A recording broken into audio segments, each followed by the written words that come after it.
E-Sector, Industrial Zone 28. In the office set up inside the abandoned Smile Food Factory, the Bloodfang executive meeting was underway. Tang. A series of heavy gunshots rang out outside the office. Judging by the tone, they were energy rounds. What on earth is happening? As the executives tensed all at once, footsteps came pounding toward the office. The door burst open and a subordinate appeared, face ashen. "Hey boss, I have a report." "What's all this commotion?" Just now, Ludwig returned, then suddenly went berserk, shooting his gun and rampaging. "Wadek?" Ludwig was one of the elite sent to deal with Aaron Stingray. Since he favored an energy rifle, those shots were likely from him. "What the hell's gotten into that bastard?" "I don't know. He was spouting that we must kill the boss if we're to survive." Gunfire erupted behind the reporting subordinate. It sounded like the others had begun fighting back against Ludwig. What in blazes? Ludwig had exceptional combat prowess and loyalty. David had intended to promote him to an executive position if circumstances allowed. He was that capable.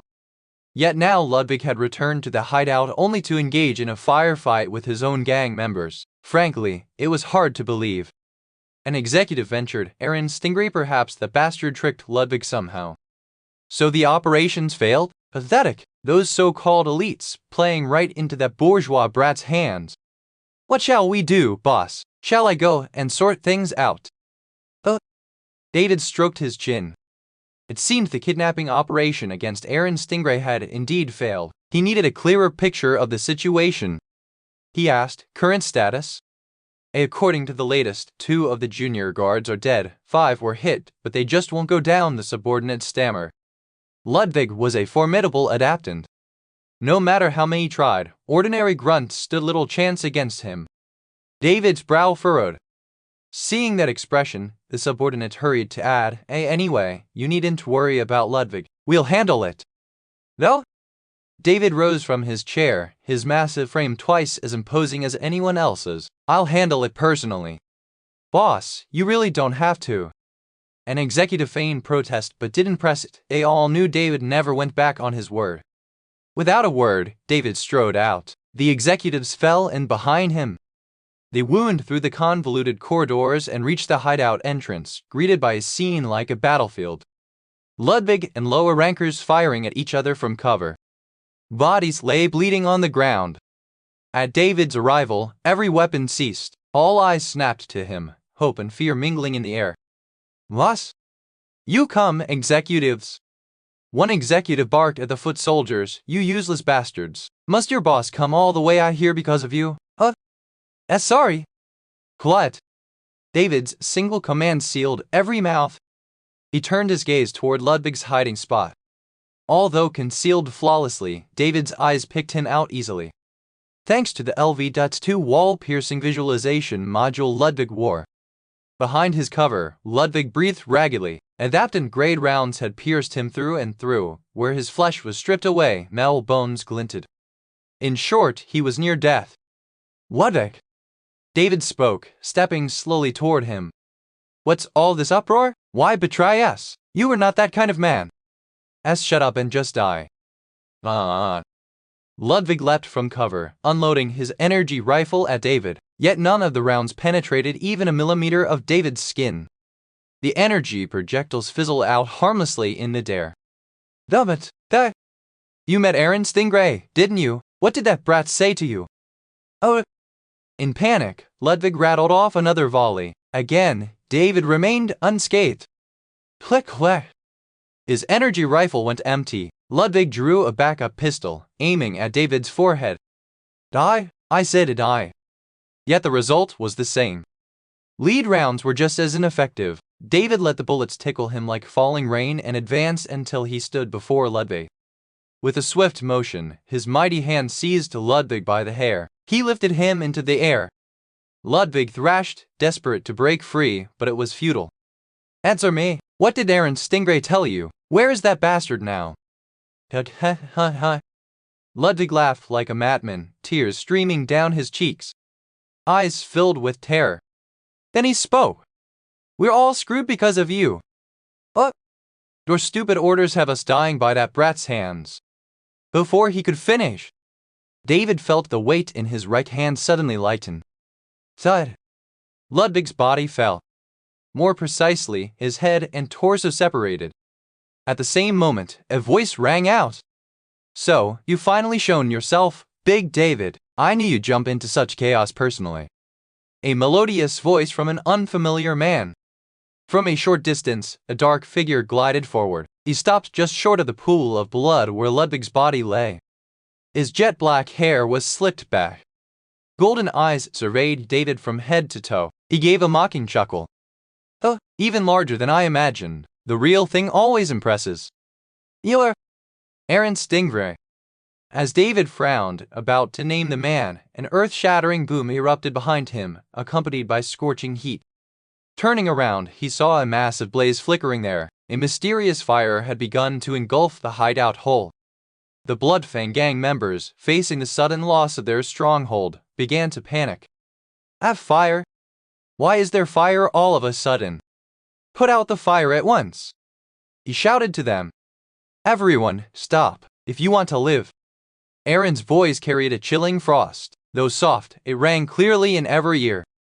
The force of Aaron's presence made every one of them involuntarily turn to him, but it lasted only for a moment. Gang members with their blood boiling would never heed such a warning. What bullshit is that bastard spouting? That bastard's gotta be the culprit.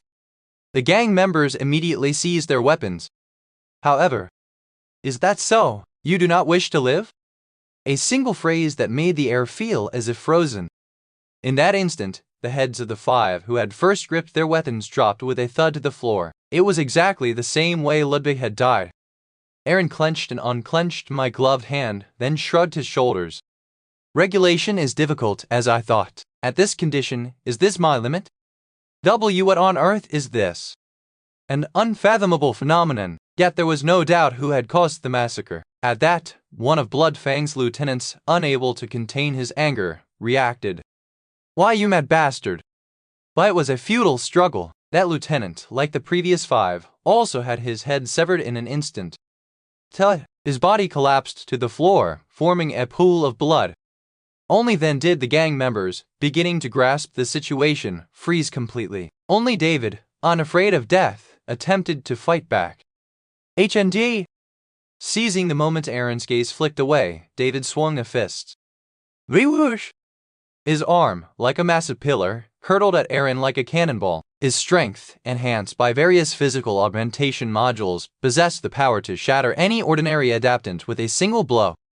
But just before it reached Aaron, David's fist froze midair, as if blocked by an invisible barrier. Even Big David, who rarely wavered, looked bewildered. Aaron jeered at him. How does it feel now, Big David, to have lost your precious subordinates? No, don't answer. I wasn't exactly asking because I wanted to hear your disagreeable voice. You bastard, would you think you could get away with this? As Aaron snapped his fingers, another gang member's head was severed. David's expression morphed into horror. I told you not to answer. I had taken you for one of the smarter vermin, but I suppose not. It was only then that David realized the meaning behind what Ludwig had said earlier.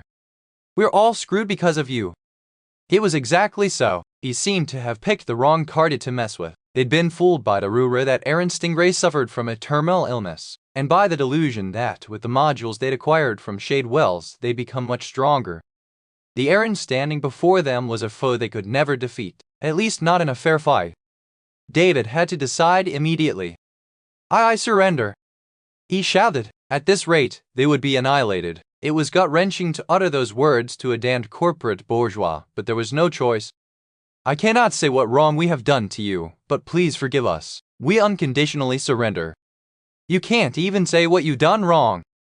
Aaron gave a derisive snort as if incredulous. David gritted his teeth. It was a blatantly shameless lie given that he had sent an assassination squad, but he had no alternative. Saying sorry for sending the assassins would never fly. He could only shift blame onto his subordinates' rash actions. I will take responsibility. No, I will. I will provide compensation. Please spare our lives. David swallowed his pride and knelt. The other subordinates, pride wounded, reluctantly kept their mouths shut. Aaron asked again. Compensation? Yes? David racked his brains desperately. What could he offer to the corporate heir who pulled the strings of this city at will? The modules? Technology? Hell! None of the above.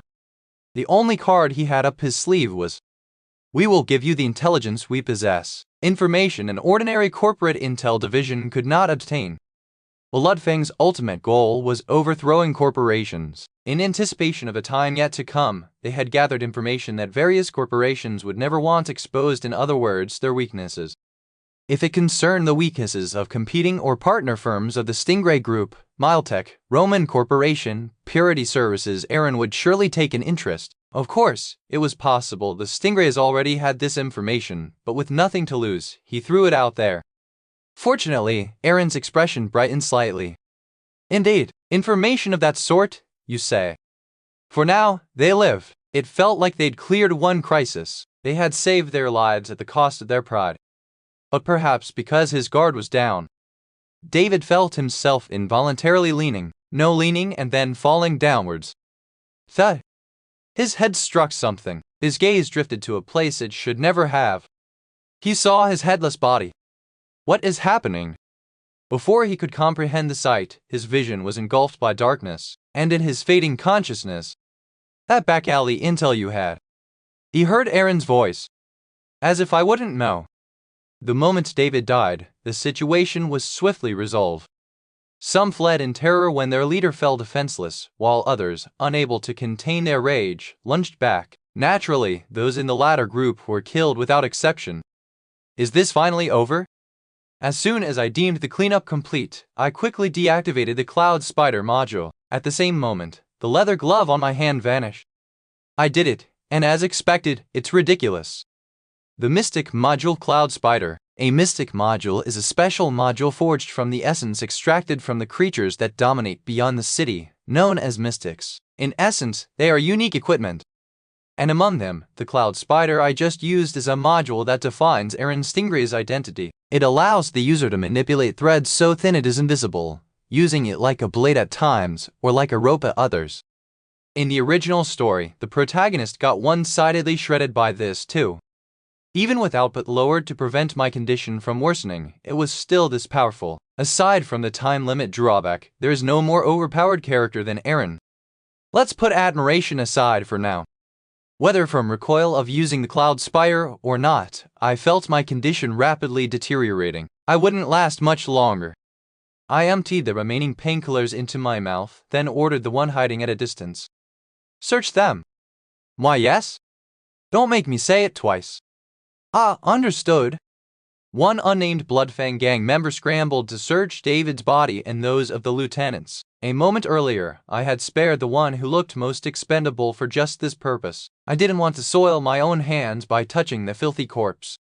While he scoured the corpses for any usable modules, I contacted Maria and Miyu. To Maria, I sent a message ordering her to clean up the scene. To Miyu, a message that I had recovered the Pandora ampoule and she should prepare for the procedure. Just as things were settling into order, a new system message obscured my vision. Achievement unlocked. Defeated the Bloodfang boss, Big David. Achievement points, +100.